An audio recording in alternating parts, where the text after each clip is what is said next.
There's a lie people tell about the mountains, that they make a man hard. They don't. The mountains just show you what was already in him. I've hauled freight up the Saberback Range for 31 years, and I've watched cold, proud, silver-rich men crack open like river ice in April, and I've watched soft-spoken women turn out to have iron down their spine you'd need dynamite to reach. This is the story of a proposal I heard with my own ears, sitting not 10 feet away with my tally book on my knee, pretending I wasn't listening. A rich man asked a stranded woman to be his son's mother and offered her a house, land, and his name in exchange. No love in it, just a bargain, cold as the snow already dusting the high passes. She should have said yes on the spot. Any sensible woman would have. She had nothing but a torn valise and the wrong shoes for winter. Instead, she said something that stopped that whole rich, ruined household cold. Stay with me. Because what happened after that proposal is the part nobody up in Hollow Fork will let themselves forget, and by the end, you'll understand why an old freight driver like me still keeps her handkerchief pressed flat in the back of a ledger, 20 years on. Let's go up the mountain. The first time I saw Adeline Muir, she was on her knees in the mud of my wagon yard, holding a boy who wasn't hers and didn't want her. That's where I have to start because that's where I started mid-thing, no warning, the way real life always jumps you. I just wheeled the last freight run of the season into Hollow Fork, which isn't a town so much as a rumor of one. A mercantile, a smithy, a chapel nobody's finished, and 40-odd souls scattered up a valley so high the aspens go gold in August and the snow doesn't fully quit till June. I had my brakes set and my mules blowing steam when I heard the screaming. Not a hurt scream, a grief scream. There's a difference, and out here you learn it early. The younger vain boy, Toby, 6 years old, all cowlick and knees, had gotten it into his head to run. Off the stage that had just rattled in down the slick main track, toward the creek that was running high and brown and mean with early melt. And this woman I'd never seen, still in her traveling coat, one boothiel already sunk in the muck, had gone after him without so much as setting down her bag. She caught him at the water's edge, wrapped him up. And he fought her like a trapped bobcat, screaming that word children scream when the wound is fresh, a Indie Chinese letter, mama, mama, I want mama, while she just held on and took his fists and rocked him and said nothing at all. I write things down. It's a habit, a foolish one, my late wife used to say. I keep a tally book on my knee and I put the day's freight in it, and sometimes when a thing strikes me, I put that in too, in the margins where the company auditors won't look. In the margin of that day I wrote just 4 words. She didn't say anything. And underneath later, that's why it worked. Because everybody else in that boy's life had been saying things. His father most of all. Silas Vane was the richest man on the Saberback, and I'll tell you the whole of what that meant. Silver first, a vein his father clawed out of copper draw before the boy was grown. Then cattle, then timber leases, then a stone house up at Hollow Fork with real glass in the windows and a piano nobody played, hauled up piece by piece on my own wagons over 3 summers. A man of means. A man who, when his wife Marion died bringing their 3rd child into the world, the child dying with her, had answered the whole catastrophe the only way he knew, by getting harder, by working, by handing his 2 living sons over to a rotating misery of hired women and telling himself that money spent was love shown. It wasn't. Anybody could see it wasn't. The boys were feral with it. The elder Caleb was 10 and had stopped talking almost entirely. He'd point, he'd nod, he'd disappear for whole afternoons and come back with his knuckles skinned and his eyes flat. Toby just ran. Ran at the creek, ran at the horses, ran at anything that might swallow him, testing over and over whether the world would let him vanish the way his mother had. 3 housekeepers in 14 months had quit.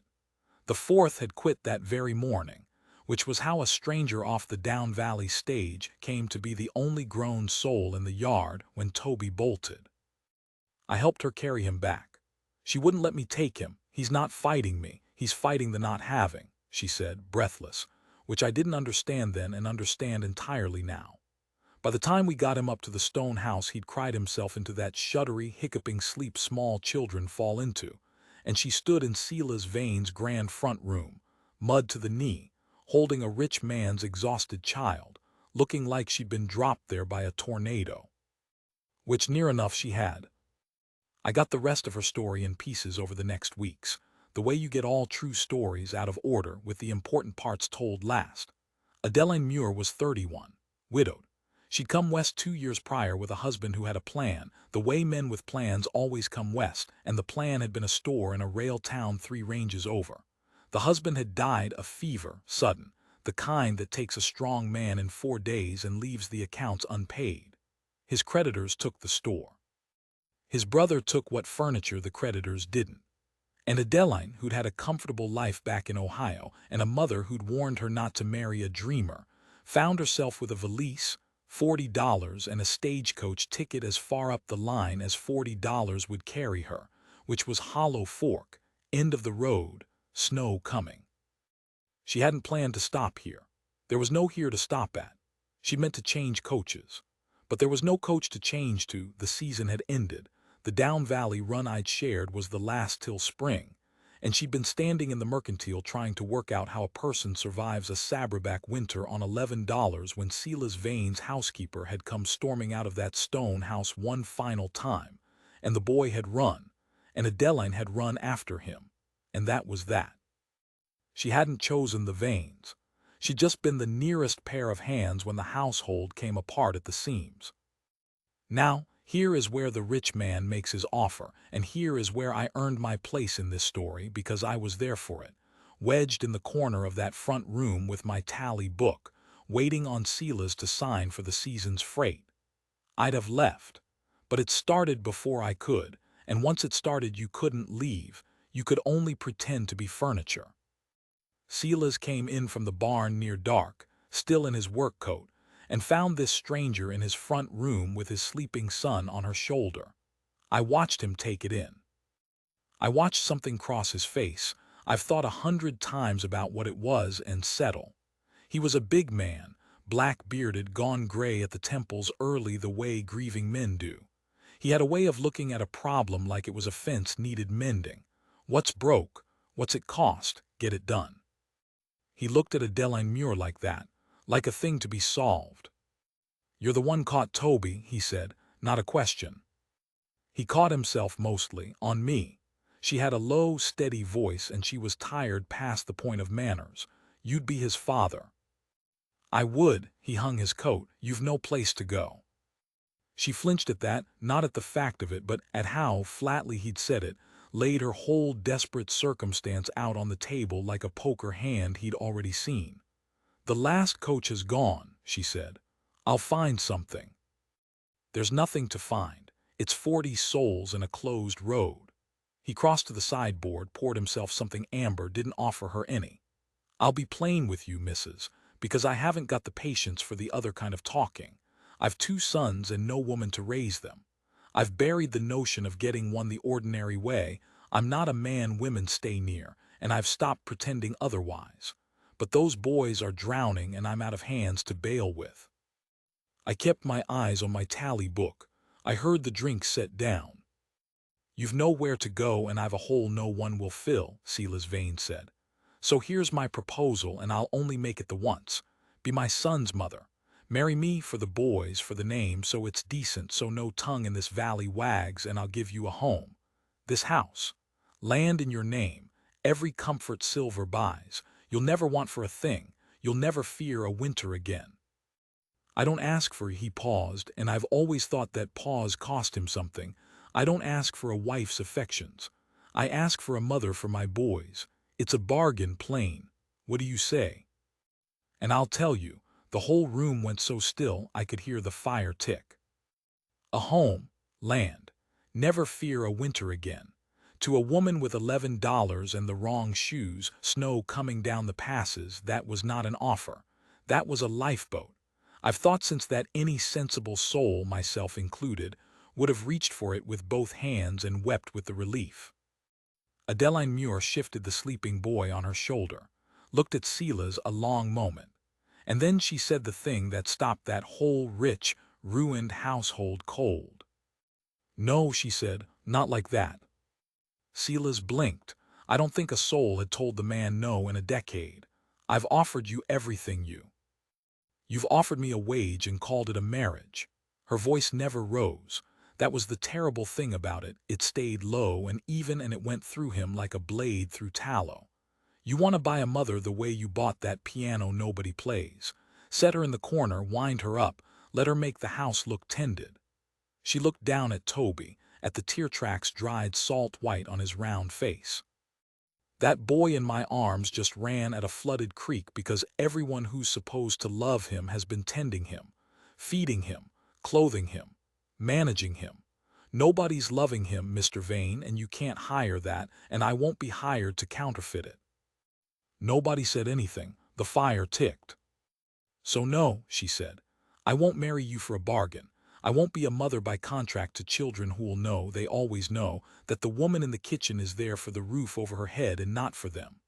She was crying now, I realized, quiet, furious, tired crying, the kind that just leaks out sideways past your will. "I lost a child, Mr. Vane, before my husband. A little girl. I know what that boy in my arms is carrying because I've carried the twin of it. And I will not pretend my way into that house and hand him a mother made of arithmetic. He deserves better." So did she. She set Toby down, gentle, on the settee, tucked a lap robe over him, straightened, and picked up her muddy, ruined valise. "I'll try the mercantile," she said. "Maybe they've a corner. Thank you for the offer, I mean that. It's just no." And she walked out into the dark and the coming snow, a widow with $11, having just turned down a fortune and a home, because she wouldn't lie to a grieving child about being loved. I sat there with my mouth open. Silas stood by the sideboard like a felled tree that hadn't yet figured out it was down. And from the doorway to the hall, where he'd been standing God knows how long in his nightshirt, listening, the elder boy, Caleb, the one who'd stopped talking, watched the door shut behind her. Then he did the first thing I'd seen that boy do of his own, want in longer than anyone could remember. He ran after her. Out the door, barefoot, into the mud and the dark, this silent, skinny 10-year-old, hollering, his voice cracked from disuse, a single word into the freezing night, over and over, at the back of a woman he'd known for 3 hours. Wait. Silas Vane went white as the snow, and I understood, watching him, that the man had just been handed the one thing all his silver had never once purchased, proof that his son could still want something, still reach for it, still call out into the dark on the chance the dark called back. It was his boy's voice, and it was chasing the woman he'd just insulted out into the cold. I don't mind telling you I stopped pretending to be furniture. I was up into the window, and what I saw out there in the last blue light before full dark, Adeline Muir turned around at the boy's voice, dropped her valise in the mud, and knelt down with her arms open, and that silent, furious, orphan child ran into them and did not stop running until he hit her, and then the both of them went down in the mud, and neither one got up. Silas came to the window beside me. We stood there, 2 grown men, watching a stranger hold his son in the freezing dark. "She said no," he said, mostly to himself, bewildered, wrecked. "She did," I said. "To all of it. She did." He was quiet a long time. Out in the yard, Adeline had gotten Caleb up and was walking him back toward the house, slow, the boy's arms locked around her neck, her ruined valise abandoned in the mud where it would freeze solid by morning. "Then what in God's name," Silas Vane said, very low, "do I offer a woman who won't take everything I have?" I looked at him. Rich man, ruined man, a man who'd spent so long solving grief with money he'd forgotten there was any other coin. "I don't know, Silas," I told him, "but you'd best figure it fast, because that's the last coach gone and the snow's coming, and she's the only thing in 14 months your boys have run toward instead of away from." The door opened. Cold air and mud, and a woman with a boy in her arms and no place on this earth to go. And Silas Vane, who had never in his life not known what to say, stood in the middle of his grand front room with the fire ticking, and could not find a single word.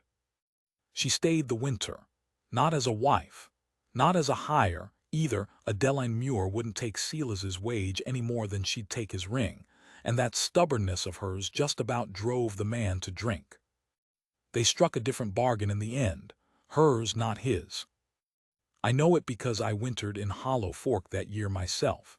The passes closed early and hard, and a freight driver with no freight to run is just another mouth, so I made myself useful up at the Vane place, splitting wood and mending tack and mostly watching a thing I'd never seen before and haven't seen since.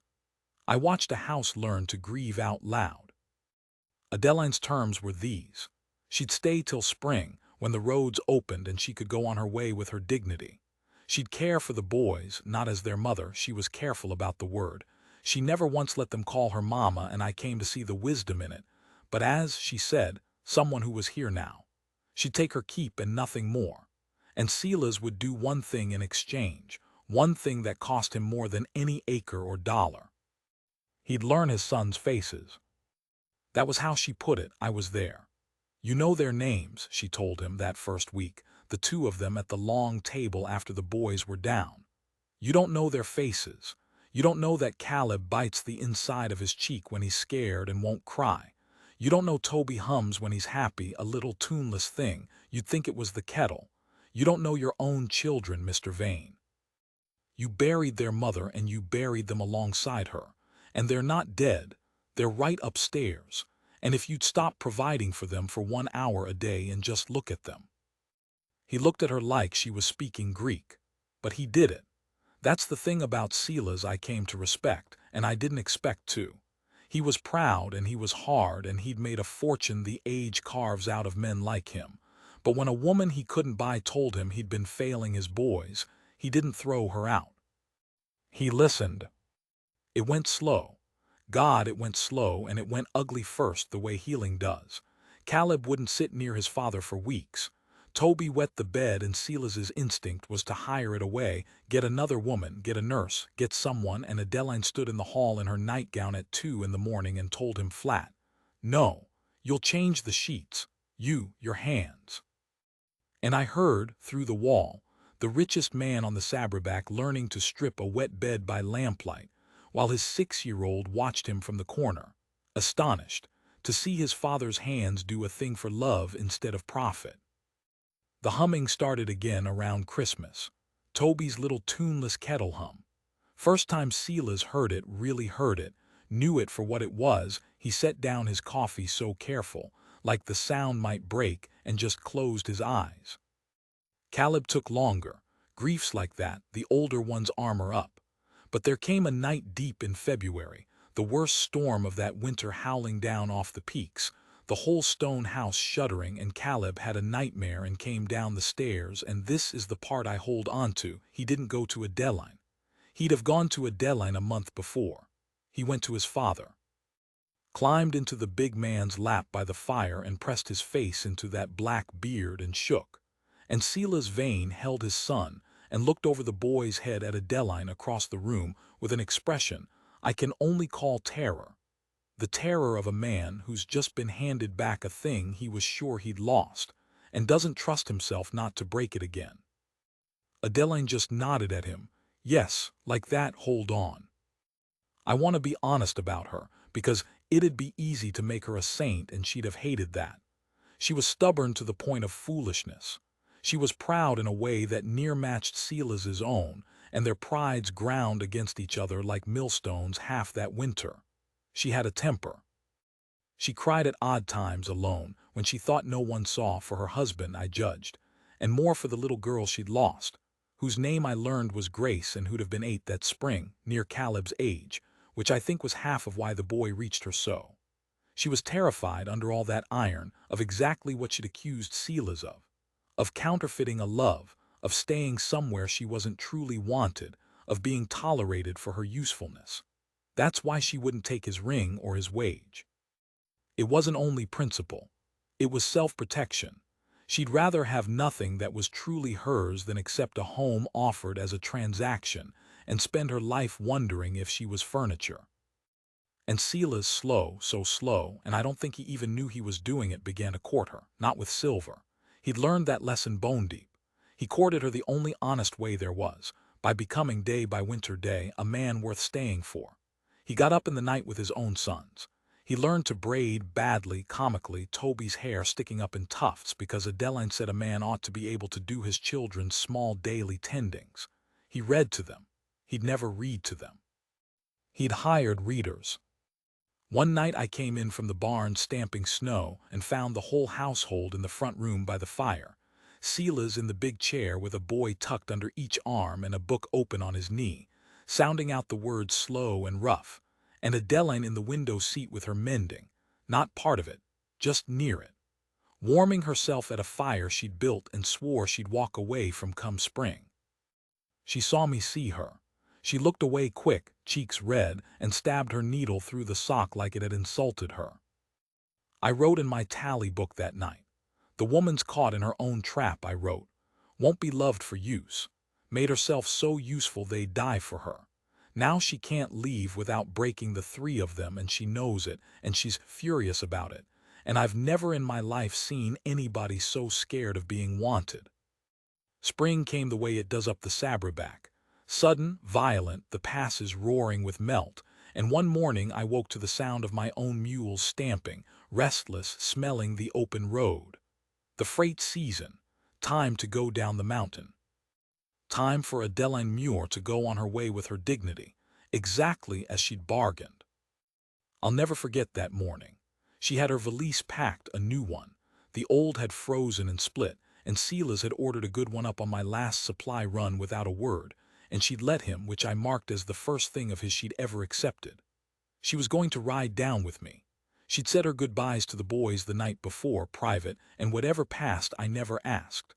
But that morning Caleb wouldn't come out of the barn, and Toby had gone silent, no hum, nothing. The terrible flat quiet of a child bracing to lose another mother. And Adeline stood in the yard in her traveling coat, white-faced, gripping that valise, ready to do the hardest thing I ever watched anybody do. Walk away from a family that had become hers because she was too proud and too scared to believe she was wanted for anything but her hands. Silas came out of the house. He didn't have a ring. He didn't have a deed. He'd learned. He came out with his hat in his hands like a boy, this big, grieving, black-bearded fortune of a man, and he stood in front of her in the mud where she'd first knelt to catch his son. "I'm not going to offer you anything," he said. She looked up. "I've nothing to offer you that you'd take. You told me that the first night, and you were right. Land, silver, my name, you'd throw it all in the creek, and rightly." His voice wasn't steady. I'd never heard it not steady. "So I'm not offering, I'm asking, different thing. I've learned that much." He turned his hat in his hands, around and around. "I don't want a mother for my boys anymore," Silas Vane said. "They've got one. Whatever you call yourself, whatever word you'll allow, they've got one, and she's you, and taking you down that mountain will do to them what losing Marion did, and I won't survive watching it twice." He stopped, started again lower. "But that's still asking you to stay for them, for your use, and I swore I'd never do that to you again. So here's the whole truth, and then I'll drive you down myself if you still want to go, and I won't say another word." The mules stamped. Water roared in the melt-swollen creek. "I don't want you to stay for the boys, Adeline. I want you to stay for me. I've fallen in love with the woman who told me no, who wouldn't take my money and wouldn't take my ring and wouldn't lie to my son and walked out into the snow with $11 rather than counterfeit one true thing." His hat had gone still. "I don't know how to do this. I bought my way out of feeling for 10 years, and you burned that road down the first hour I met you. But I'd rather stand here and make a fool of myself than let you get on that wagon thinking you were ever, for one day, furniture in my house. You weren't. You were the only thing in it that was ever alive." Silence, long silence, the creek, the mules, the whole spring morning holding its breath. And Adeline Muir, stubborn, proud, terrified Adeline, who had faced down winter and grief, and a rich man's arithmetic, and never once broken, stood there with her new valise in her hand. And I watched the iron go out of her all at once, watched the thing she'd been armoring against since her little girl died just give. "You waited till the wagon was hitched," she said. Her voice was wrecked. "You stubborn, you waited till I'd packed, you let me pack." "I didn't know till I saw the valise," Silas said helplessly. "I didn't know till you were leaving that I couldn't." "You idiot mountain man." "I know." And she dropped the valise in the mud, right where she dropped it the first night, when a silent boy called wait into the dark. She dropped it in the mud, and she crossed the little space between them, and Sila's vein caught her the way she'd caught his son, like something worth going into the cold water after. Toby started humming from the porch, that little tuneless kettle hum, loud as he could make it. And Caleb came flying out of the barn where he'd been hiding to watch, this boy who'd stopped talking and started again on the strength of a stranger's no. And he hollered the same word he'd hollered that first freezing night, except this time it wasn't a plea. It was a whoop. It was pure wait. Except there was nothing to wait for anymore. She wasn't going anywhere, and I think he just wanted to say it while it was a happy word instead of a frightened one. I unhitched my mules, drove down the mountain empty that spring, best empty load I ever ran. They married in the summer, in the little chapel they finally finished, and Adeline took his name after all, but she made him understand it was her choosing it, not his buying it, and I believe he understood the difference better than any man alive, having been taught it so dear. She never let the boys call her mama for near a year. And then one night Toby, half asleep, called it out from the top of the stairs, "Night, Mama." The way you say a thing your mouth has finally decided is true, and Adeline stood in the hall and pressed her hand flat over her mouth, and Silas put his arm around her, and neither of them corrected him. She kept a little cross by the window, for Grace. Silas made it himself, whittled it rough with those hands that had learned to strip a wet bed and braid a boy's hair and at last hold on to a thing worth holding. 2 names on it, small, Marion, Grace. The lost ones honored, never hidden away, because that was the whole of what Adeline Muir had taught that ruined household on the mountain, wasn't it? That you don't heal grief by tending around it. You heal it by loving through it. Out loud. With your own hands, on the chance the dark calls back. She gave me a handkerchief when I drove down that last empty spring, pressed it into my hand, wouldn't say why, embarrassed. Plain white, her initials in the corner in blue thread, an A and an M she'd embroidered in a stranger's house the first lonely week before any of them loved her yet. I keep it flat in the back of this ledger, 20 years on. Sometimes the auditors ask what it's doing in the freight accounts. I tell them it's a receipt for the richest thing that mountain ever gave anybody, and the one load I was ever glad to lose.